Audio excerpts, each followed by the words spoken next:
will follow the trail of the legendary beast, Bigfoot. Then we'll show you the beer that made Knoxville famous, the World's Fair beer, and how it came to town. Beginning tomorrow, you've got 24 more days to enjoy the World's Fair here in Knoxville. After October 31st, there'll be no more giant Ferris wheel, there'll be no more China exhibit, and there'll be no more World's Fair beer. That's right, the beer that made its debut right here in Knoxville for the World's Fair will disappear until the next World's Fair in New Orleans in 1984. Tonight we're going to reminisce about when the World's Fair beer came to town. And believe me, it is the beer that made Knoxville famous.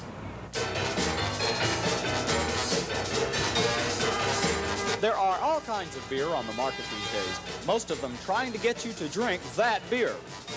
Well, you haven't seen this beer around.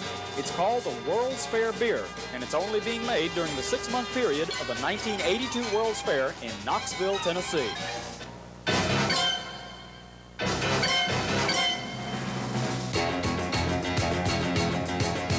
Beers have been prominent in World's Fairs, but up until now, this is the only beer that commemorates the event itself. Any great event, I feel like, needs as many commemorative items as possible to make the event more significant. Therefore, I think World's Fair beer certainly fits these. We started in December on this idea of going with World's Fair beer, and it evolved to where we are, where we will be. Rick Coleman of Pinnacle Sales in Knoxville says the World's Fair beer will only be sold in the state of Tennessee during the fair. But 3 cities around the country have combined their talents to come up with the beer.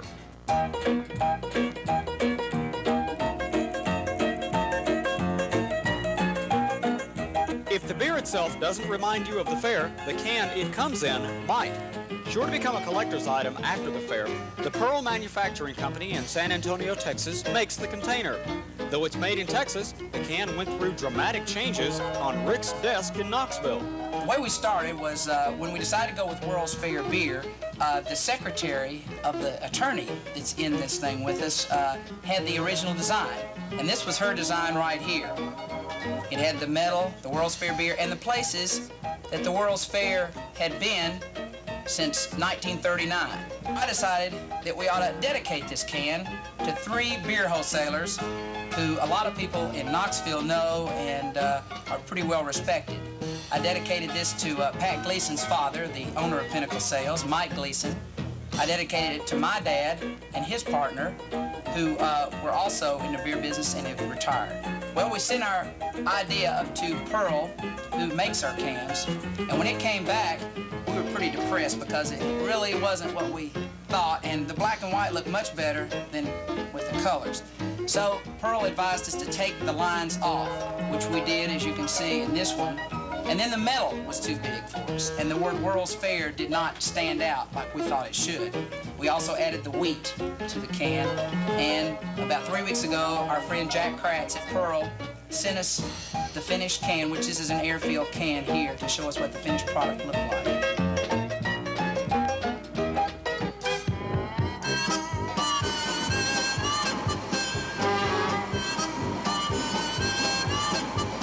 Thousands of cans are made here in a rather simple but automated operation.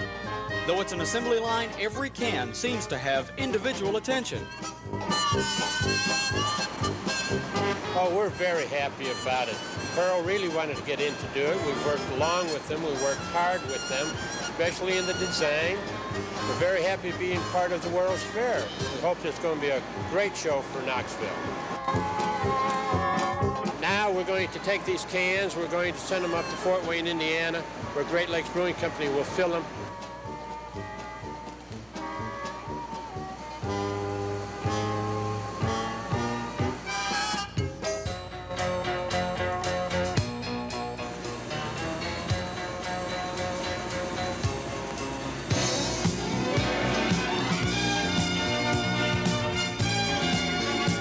Now, the taste of the World's Fair beer went through the same evolutionary changes the can did.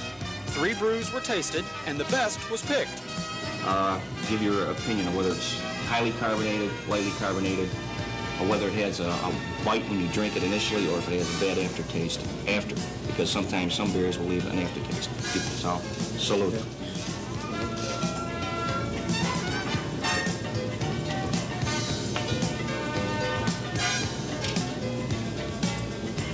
I could definitely taste a difference in B. To me, it had a little bit lighter taste. It was easier going down, but I remembered it. I would say I'd stick with C, in my opinion. Absolutely. It's okay. You would like C, Rick? What would you? C would be fine.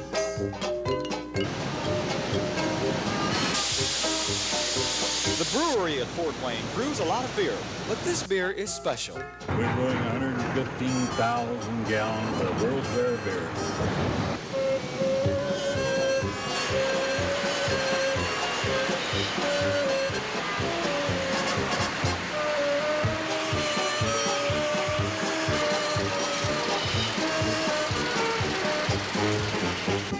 Then it's on to Knoxville and the World's Fair.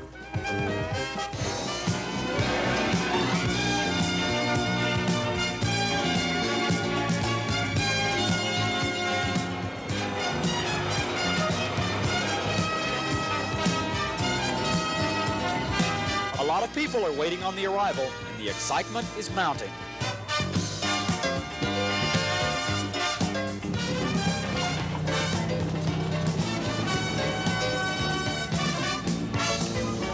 The special brew has arrived for the World's Fair. The can survived several tests. The brew itself survived some tests. But now the World's Fair beer faces the only test that really matters. Good. It's good. I think it's pretty good. I like beer. This is good beer. Refreshing, cool. It's really good. It's light. Tastes all right. So welcome to Knoxville, Tennessee, home of the 1982 World's Fair and the World's Fair beer. It's the beer that's going to make Knoxville famous. Now remember, if you've got any World's Fair beer cans, save them. They're now collector's items, especially if they're unopened. See you in New Orleans. Mickey and I'll be back with more PM Magazine in just a minute.